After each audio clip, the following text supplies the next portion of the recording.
Alright, back into customs after the brief test detour yesterday.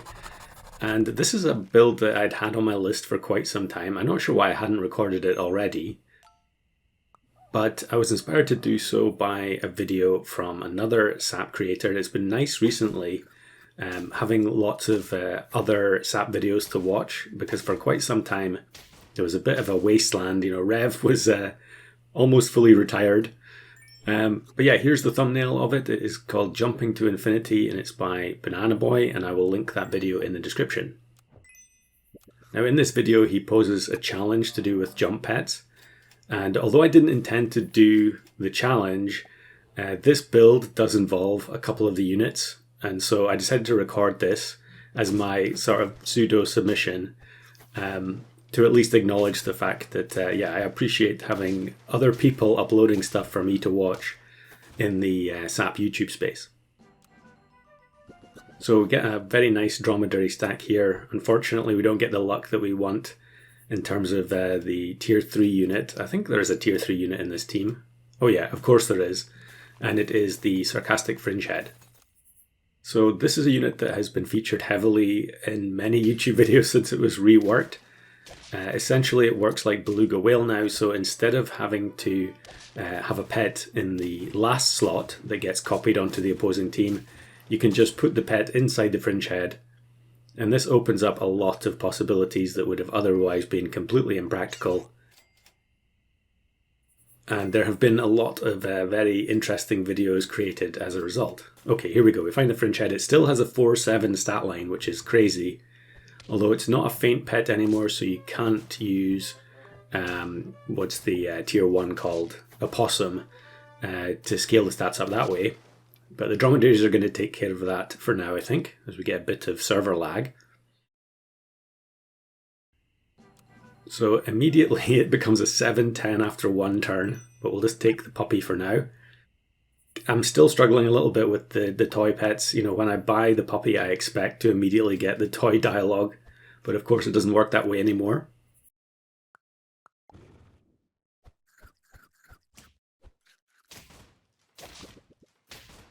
And I think from the toy we now get a chicken leg instead of lasagna, so even though we have to wait a bit longer, it's marginally better.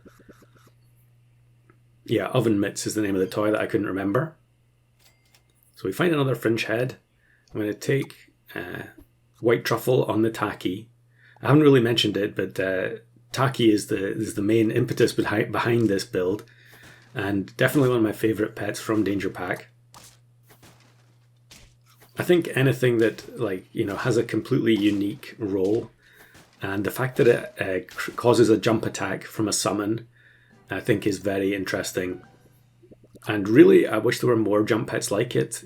Darwin's Fox was briefly, was kind of a delayed jump attack for a while, but now it's virtually always start of battle, based on the teams that I'm seeing. Although I do have Darwin's Fox stuff recorded as well, so look forward to that in the near future. And here's an example of the new toy changes. You can just buy chocolate onto the puppy, and next turn it will generate the level 2 toy. So you couldn't really do that before. You would have to buy the chocolate, and then you'd have to buy the waffle as well. Summon team here with a bit of disruption. Maybe we're going to lose. Yes, definitely. But it's okay. We're going to get the chicken leg buff here, and then we can activate the toy. Maybe I'm just going to get rid of the puppy here, or I'm going to keep greeding for the Fringe Head. Yeah. We find the Rhino, which is another key component of the team. So maybe a couple more turns of dromedary scaling before we end up switching things out here. I could just sell the Ibex. Okay, it looks like that's what we're going to do. We're just going to sell stuff and try and get the combo set up. I suppose we can still scale the Rhino if we want to.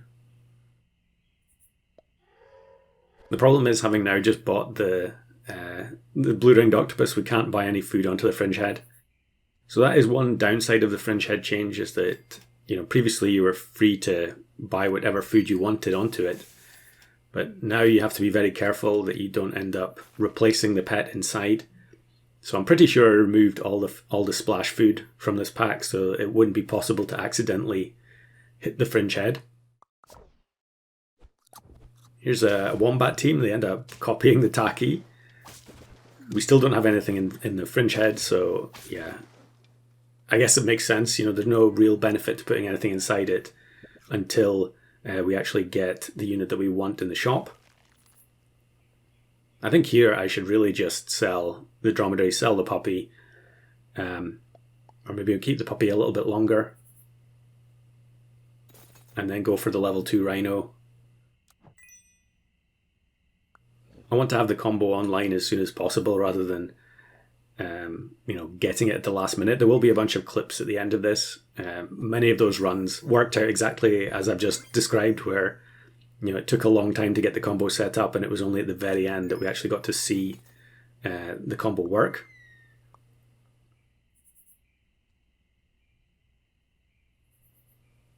So don't need to freeze the puppy toy unless we're going to sell the puppy, which maybe I am going to do. Yeah, okay, so now we can just freeze the toy. Another advantage of the toy change.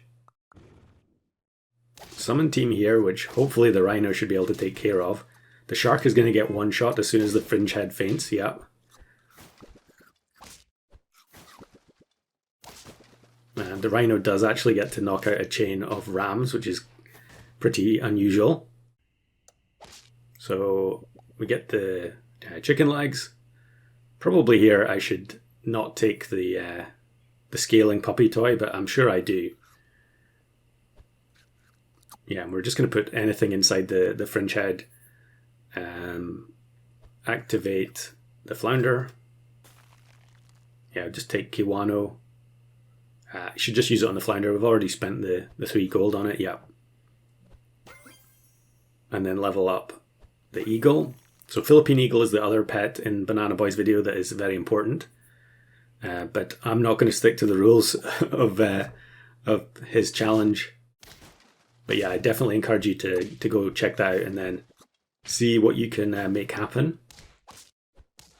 So fairly easy win here. I think the stats that you get from Philippine eagle are pretty nice, even though it is random. When you've got a lot of units that are knocking themselves out, like we've got the Takhi here, oftentimes there's not going to be enough left on your team that it would actually matter if it ended up buffing the wrong unit. So yeah, I think I'm going to keep 2 Philippine eagles here. And then we just need to find the unit that I want to put inside the fringe head. Now, here's a 60-60 behemoth on turn 13. But actually, it's going to end up getting pushed into second position such that it can get sniped by the rhino. And then the Philippine eagles get to clear up the smaller slimes. So now I think I'm just going to roll down looking for the last unit I need. And if you haven't worked out already, am I going to get it on this turn? I feel like I do get it. Okay, maybe not.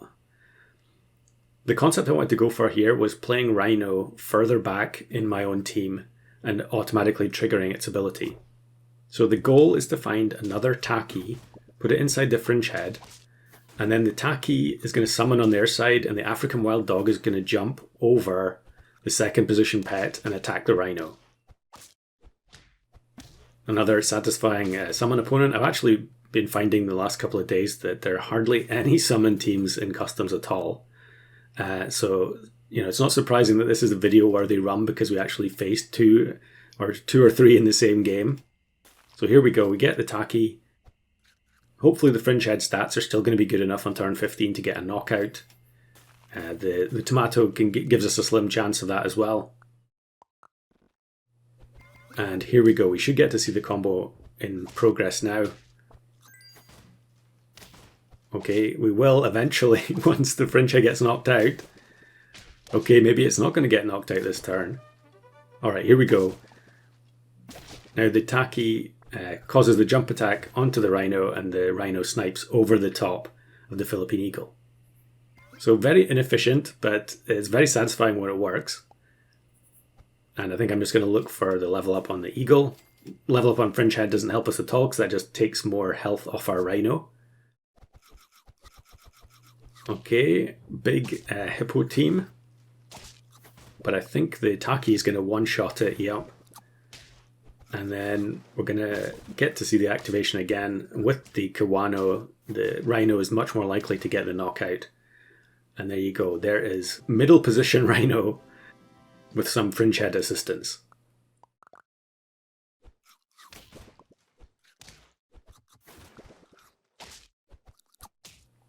So here are some other rounds from other attempts where you can see the combo going off. As is always the case with these types of builds, a lot of the rounds, either I won by accident where the combo didn't work exactly as intended. Here you can see the summon from the deer ends up putting the Takhi in second position, but then the African wild dog knocks it out anyway. And we get the chain reaction from the Rhino regardless. I think that run ended up losing on 9 maybe.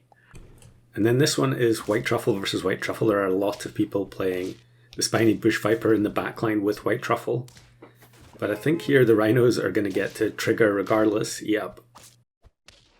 But it's 1-up, Phoenix. And the Rhino survives on 1 HP and we get the draw.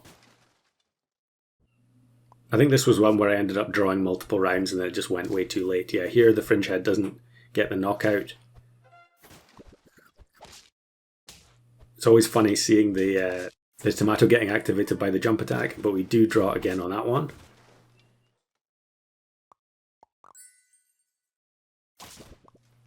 And then here's a very, very large blue whale, which looks insurmountable, but the Rhino with Kiwano is going to get the knockout, and we win on that one. That's actually Fanboy Ochi there, link to his channel in the description as well.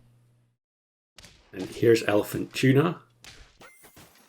And yeah, they're getting a lot of hits from the elephant. And the jump attack actually triggers the elephant ability as well. We don't get the knockout from the Rhino, but I think they're not going to get enough stats, yeah. And then last one here, I think this is another run where things did work out, but I just got everything set up so late that I think I only got the Philippine Eagles on the final turn. The last unit left is the Bison, and it ends up actually being a perfect game on turn 12.